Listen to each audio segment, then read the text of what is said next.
Greetings, children of the screen, your friendly neighborhood nerd scum here once again. Welcome to another installment of Carry That Weight, our Cowboy Bebop Retrospective. Tonight I'm joined by... Old Man Logan. And we're going to be taking a look at and discussing Session 4, Gateway Shuffle. Okay, showtime.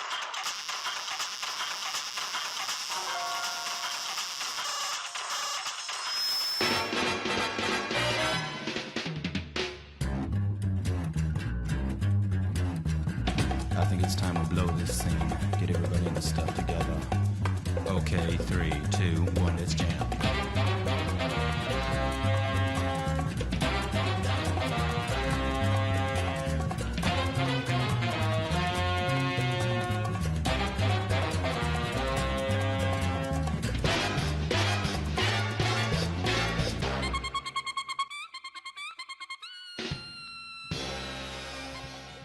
So, Gateway Shuffle does a lot of things, but we start off with Jet and Spike in a restaurant there to collect a bounty from this guy who apparently got plastic surgery or something like that. Yeah. Yeah. And as they're going to do this, they are their person that they're going there to capture is intercepted by a woman and a bunch of dudes wearing Ganymede. They're Ganymede sea otters. They're wearing hats of the Ganymede sea otter, which in this opening scene they basically explain how it was like one of the main resources of Ganymede, but then like people stopped buying it, so they did a whole promotional campaign so that like it would become like a delicacy, and now it is, but it's disgusting. And then basically this guy who's over there, who they're Spike and Jet are chasing, are like, "Hey, waiter, where's my sea red saute?"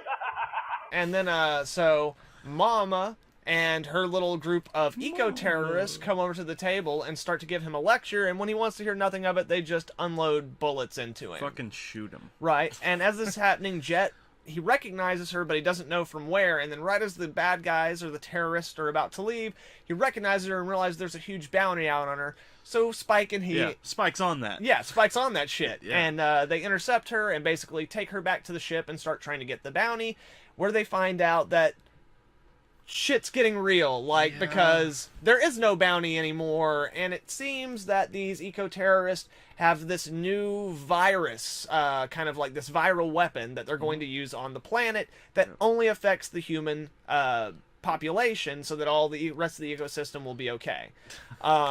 So yeah, that's the basic outline for it. Again, like, if you haven't seen the episode, go watch the episode. I don't want to give spoilers away on everything, because there are some great little moments, but keep in mind there will be spoilers ahead.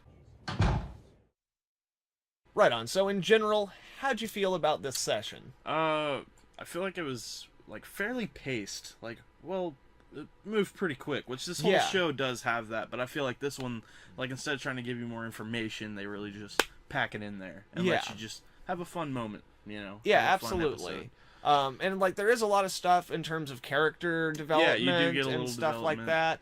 Just not really so much in like you learn about their backstory, but just in passing. Yeah, by like watching them interact with different kinds of characters, you get to learn more about them. And at the same time, like you said, it's paced really well, because in a 30-minute show, you have to be really economical about your storytelling to really get a full-fledged story.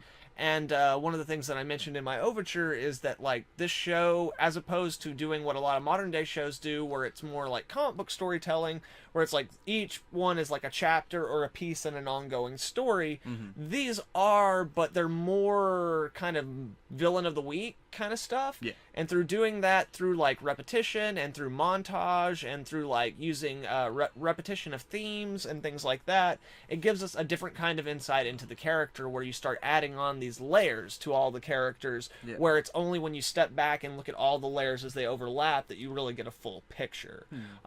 So in that respect, it is really interesting, and it's interesting how much of that kind of subtextual information they're able to get into each individual episode.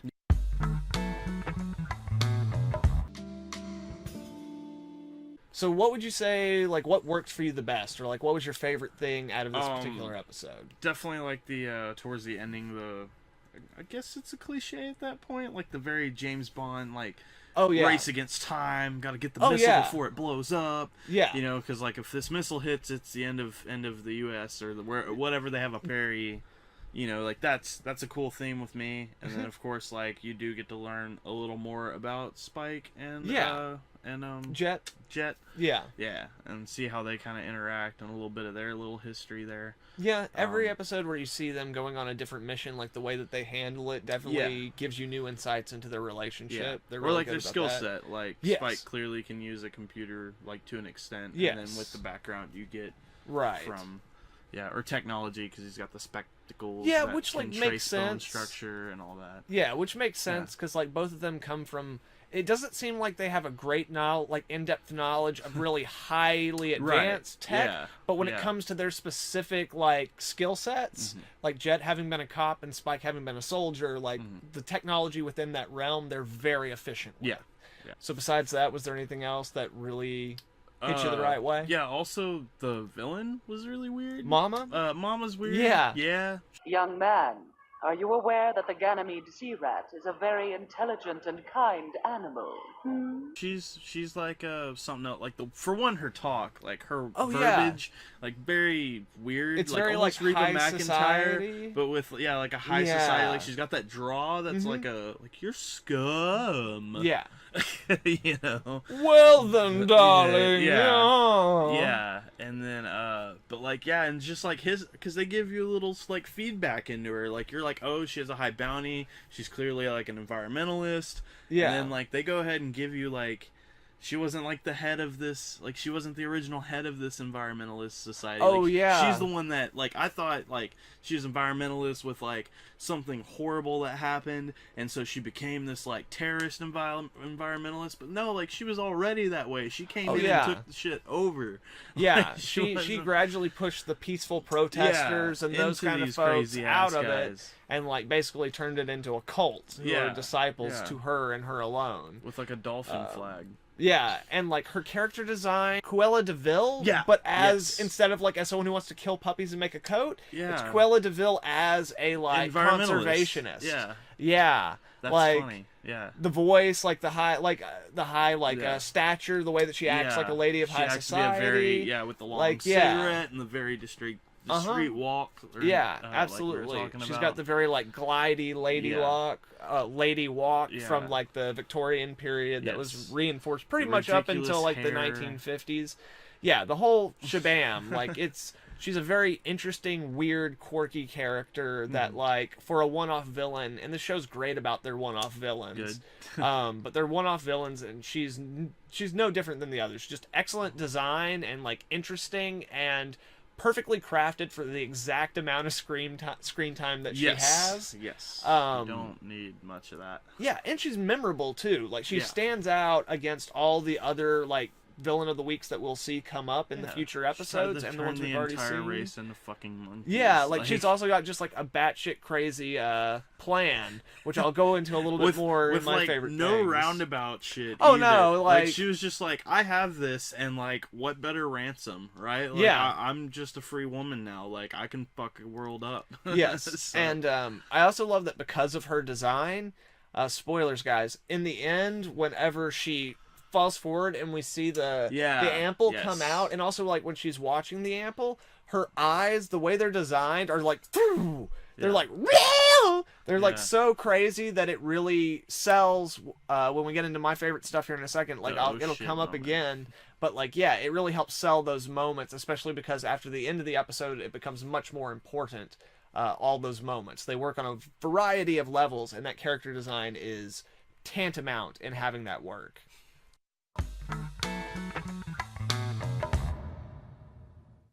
As for me, like, I love Cowboy Bebop. There's any number of things, but in terms of the things that I love that I think are like some of the most important elements of this episode, specifically like the interaction we were just talking about between Spike and the villain and how that concludes.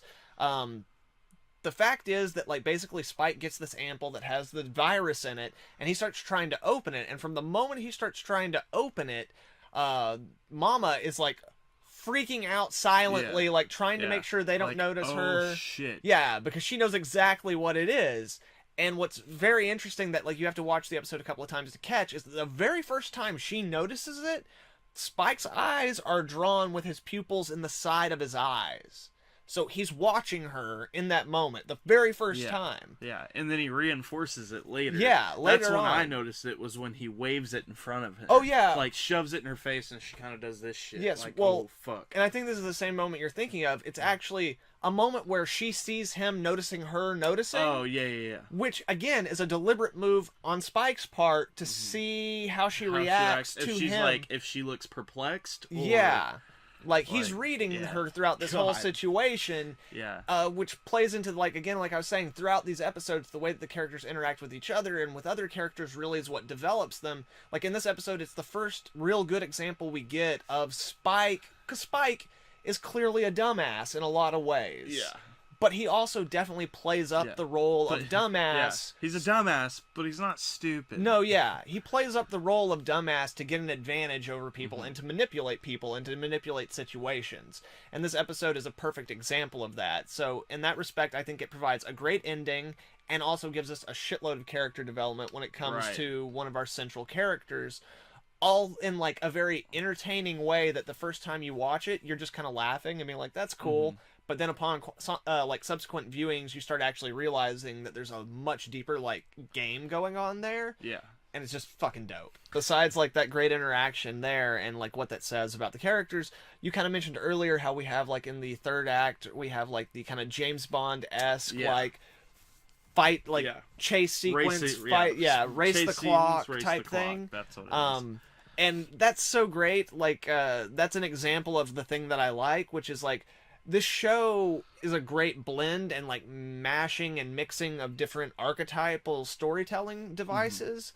And in this one specifically, like, they're doing a play on a very distinct classical, like, action story archetype. Like, you've got terrorists involved. The terrorists have a plan. They're holding a ransom, and they have a plan that involves either a bomb, a missile, or a virus, or in this case, all fucking three put into one. Yeah. You know, super bomb, mega genocidal missile. Yeah. Nuke.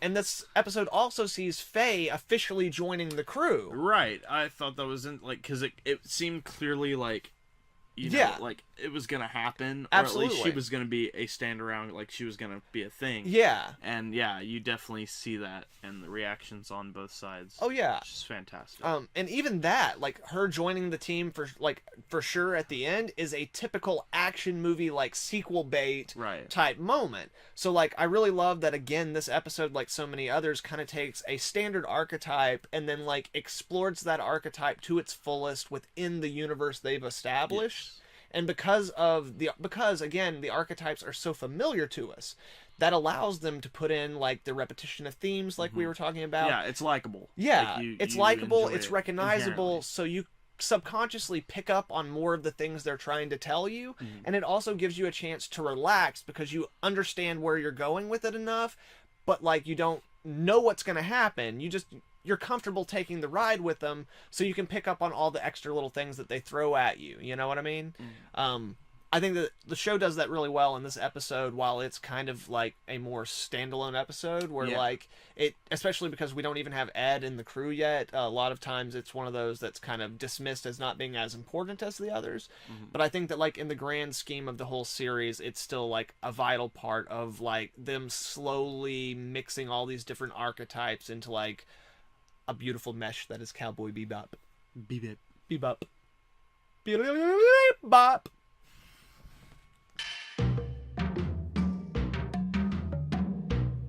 Alright, so now that I'm just like done like fucking nerdgasming all over the goddamn place. Fuck the camera. Was there anything in this episode that didn't work for you or that like you have questions with? I think you noted, like, because I brought it up, I kind of like went on about it, but it's a badass scene, so like you can't bitch too much. But like, so when they're racing against the time here, yes, they're going after the missile. It's in hyperspace. Yeah, and this motherfucker does a 180 in his ship. Yeah, in hyperspace. Yeah. Well, and here's again, I give it credit, but like it's one of those things you go, too much. Yeah. Like a little too much.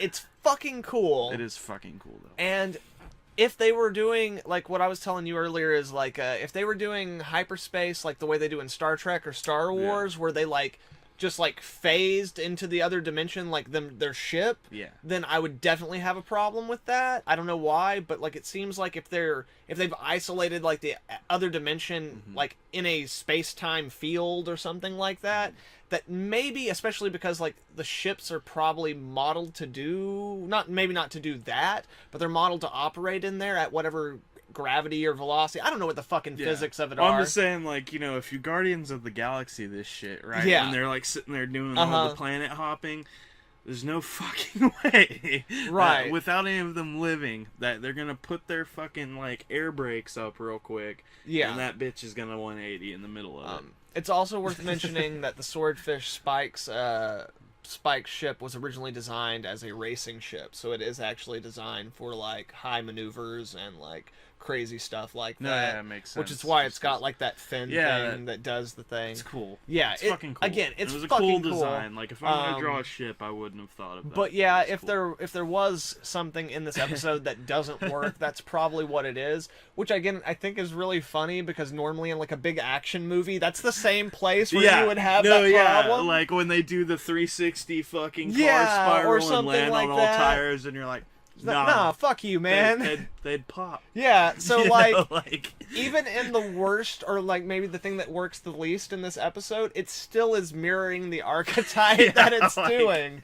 So I don't know if that you're means almost satirizing it. Yeah, Like, I don't know if that means they did it too well, or if like they were just like, hey, let's do this over the top shitty thing because it'll be cool. Yeah. Which I doubt that. No, I doubt it too. But cool. like, it is fucking cool. Yeah. As for me, like you were saying, it's really rough because there's nothing horrible in this episode. Like, it's a solid episode. But one thing that I will say is that like this episode had quite a lot of like background characters in them.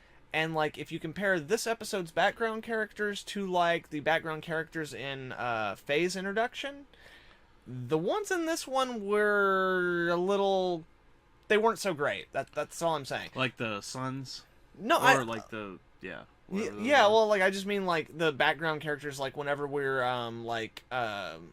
well, like in the restaurant in the beginning and stuff, like the characters we're focusing on are all really good and stuff, but some of the ones in the back are really inconsistent, and even some of the secondary characters, like the cop character and stuff like that, their character models weren't always on model, which is like a really nitpicky fucking thing, where like you do have to have watched the show several times to even fucking notice that like there's a guy who on your screen is on a screen smaller that takes up like an eighth of your screen, and he's got a scar on his nose that slightly shifts this much, this way and this way. I mean, come on, where's the quality, people?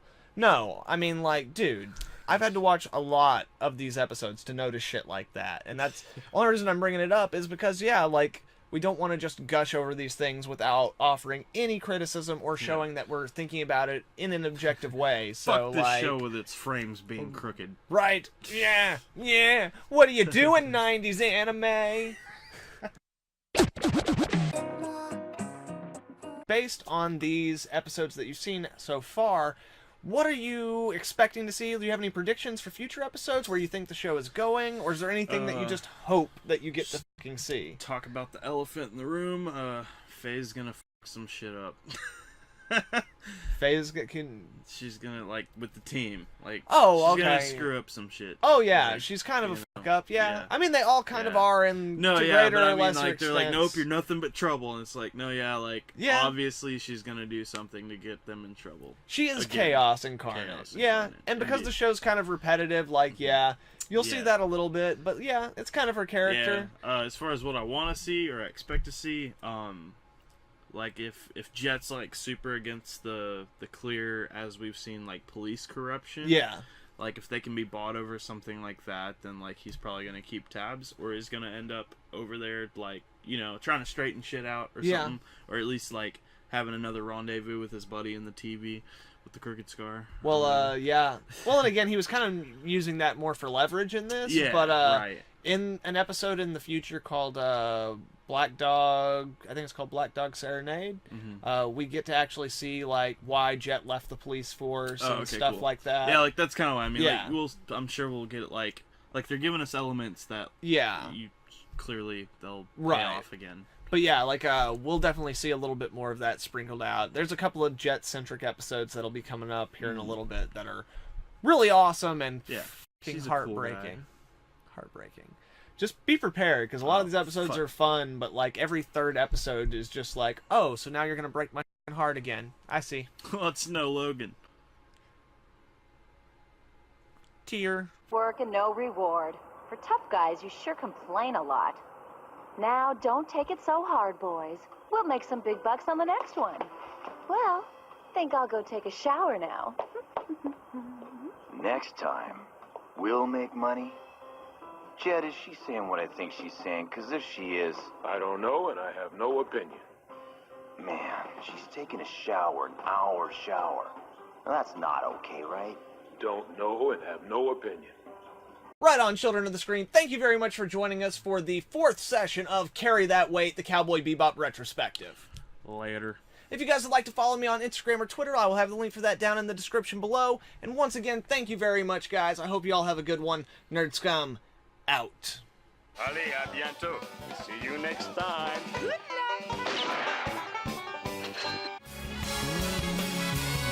The real fabulous本当の悲しみが知りたいだけ泥の